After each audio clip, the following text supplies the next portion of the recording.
Chun, spring view from Chin.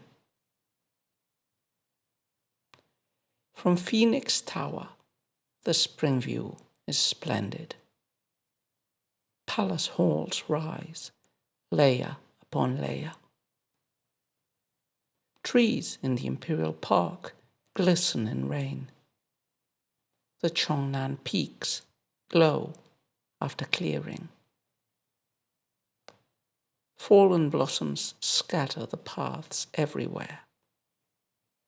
Evening air grows richly beautiful. Glad to behold this flourishing, enlightened era, trailing in the immortals' rainbow robes.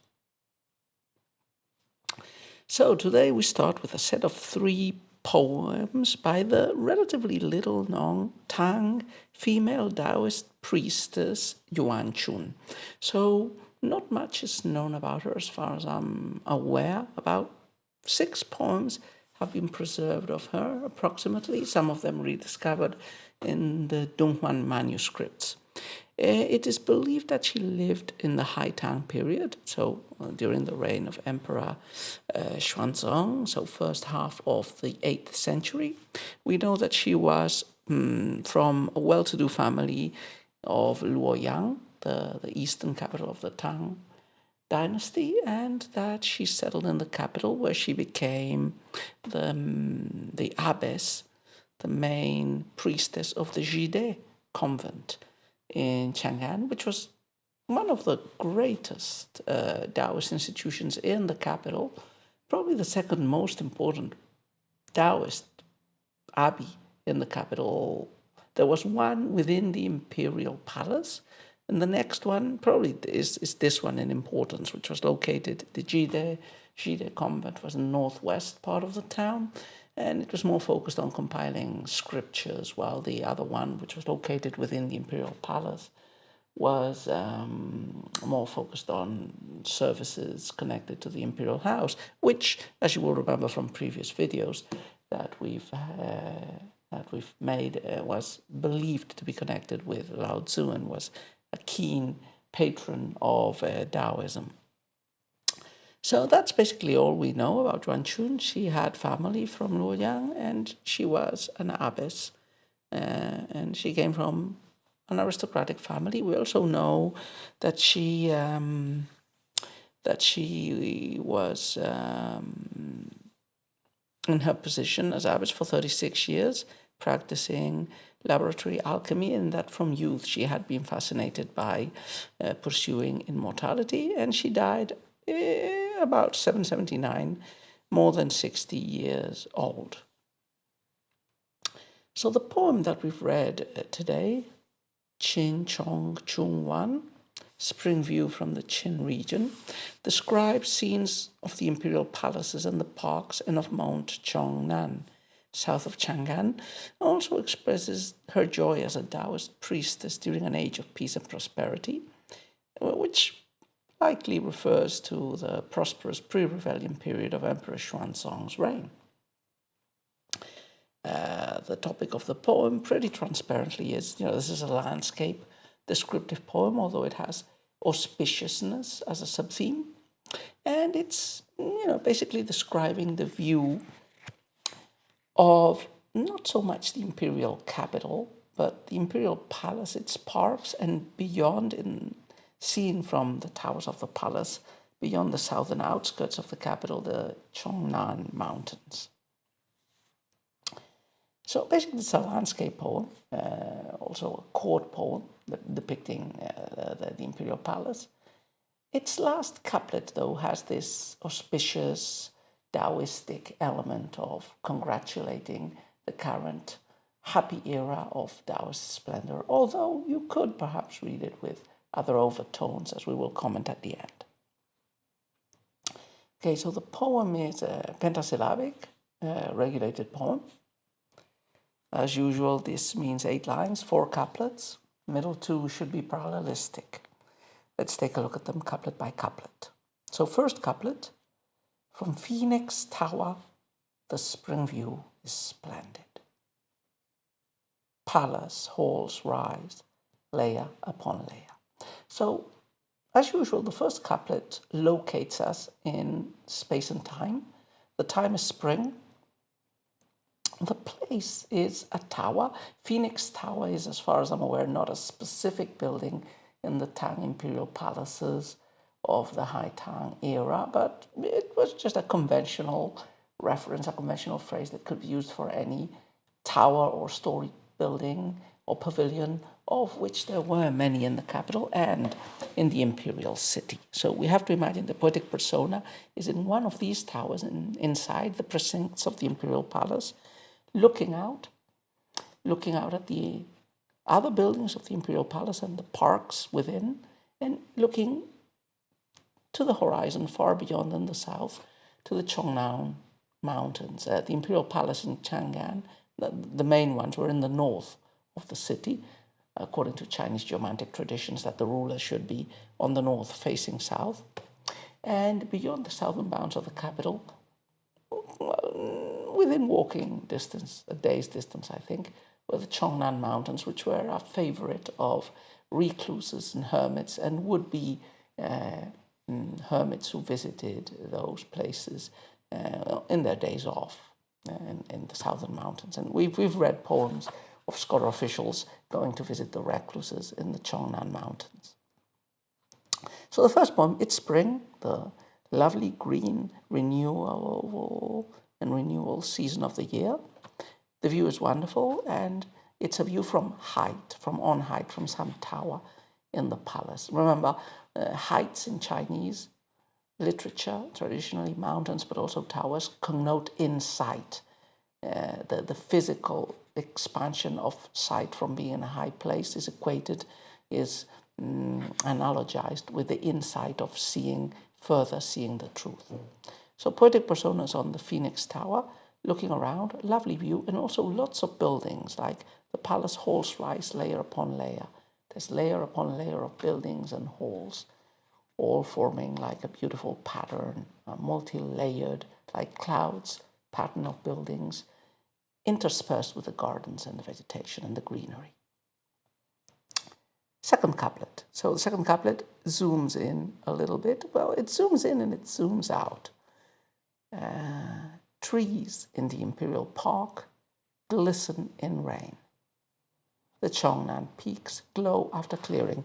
This looks pretty much like a very well-crafted parallelistic couplet. There's a clear contrast between the imperial park and its trees and the Chongnan Mountains and its peaks, and with the imperial park glistening in the rain, so we may imagine rain has fallen and the shiny, slightly wet barks of trees and leaves have this jewelish, dewy look.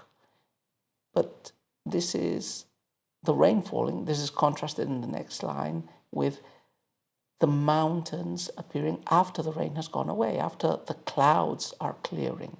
So there's a glow in the mountains from the rain clouds clearing, and there's a different type of glow, a shine, in the trees of the imperial park, where the water that has recently rained still remains and adds a shiny gloss. So nature here has made its presence, the trees and the peaks. But we're still in the capital. It's not any peaks, it's the peaks of Chongnan, which are near the capital. And it's not any trees, it's the trees in the imperial park. Third couplet. Fallen blossoms scatter the paths everywhere. Evening air grows richly beautiful. So again, we zoom in more than perhaps in the previous couplet. We're still in this area of imperial palace gardens. There are many paths through the gardens, and they are presented as covered with fallen blossoms, because maybe of a rain and a slight wind that has knocked the flowers. And they're so profuse and abundant in this spring season that they seem to form a tapestry or a carpet covering the paths. And the air itself vibrates. It's richly beautiful. This feels a bit ambivalent, this rich beauty comes with the evening, with late in the day. It's an atmosphere, it's the air that feels pure and beautiful, thick, dense. So it's not only the blossoms, the whole air surrounding the blossoms. He feels magnificent. And finally, we get that couplet, which it doesn't quite change the tone, but it does synthesize that all this beauty is not just pure landscape appreciation. This beauty in spring and in the imperial capital gardens is connected with an enlightened reign of a good ruler that has brought these nice times to pass. Glad to be, and the speaker now, the poetic persona, goes into first person, at least in the translation, but I suppose it's probably implied in the Chinese. Glad to behold this flourishing, enlightened era, trailing in the immortals' rainbow robes.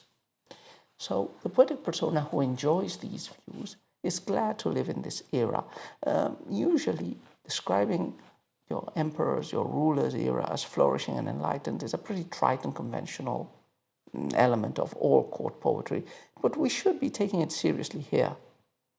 The first half of the 8th century, until the Anlushan Rebellion in 756, matches the reign of Emperor Tang Xuanzong, and it's generally recognized as the High Tang, a time of great literary, cultural, economic, social, political splendor, one of the high peaks of Chinese culture before modernity. And from a more partisan point of view, as we've mentioned, the Tang dynasty in general and Xuanzong in particular were very strong patrons of Daoism.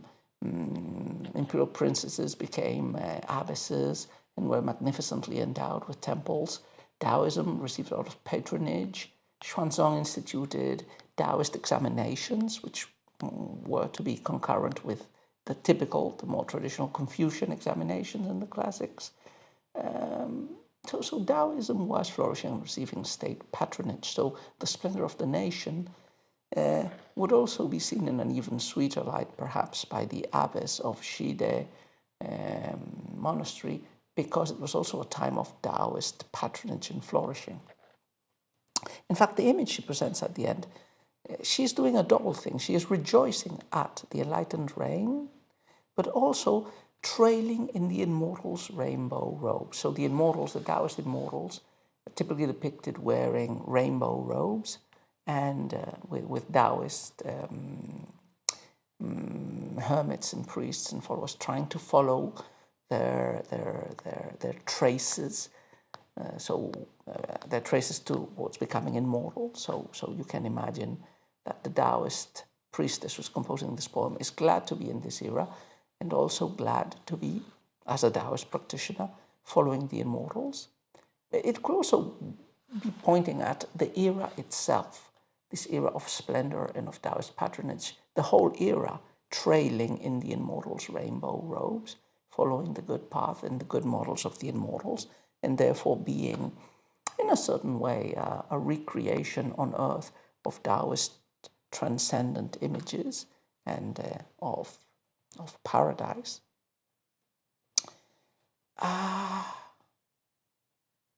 So there is a level of Daoist cosmology at play.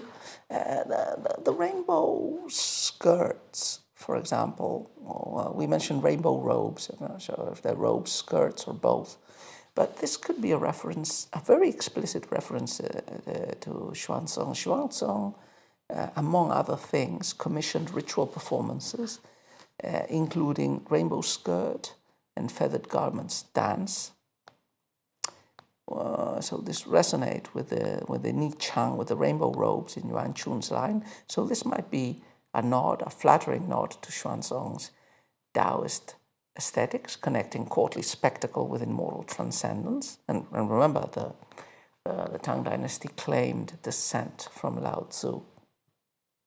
So there's a juxtaposition and perhaps an equation between the enlightened reign as being equivalent to following the Tao, life under the Tang, as being equal to life in cosmic harmony. So this would have matched the transcendent cosmic language, but also the political flattery of this poem. You could try maybe perhaps a more ironic reading. It would depend on when the poem was composed, or on what the attitude of the poetic persona might be.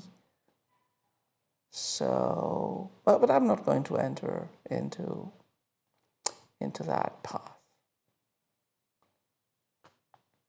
Because, Taoism at its heart, even with state patronage, has always had an ambivalent relationship towards rulers. So I don't know, maybe one way of reading the other couplet, the final couplet is, yeah, I'm amazed by all this beauty, but really what I'm doing is I'm not enslaved by all these glories and these splendors of the capital and the palace in spring. And my real focus is trailing behind the rainbow robes of the immortals. Anyway, an interesting poem, and we will be reading a few others, 2 more I suspect, of Yuan Chun in successive videos.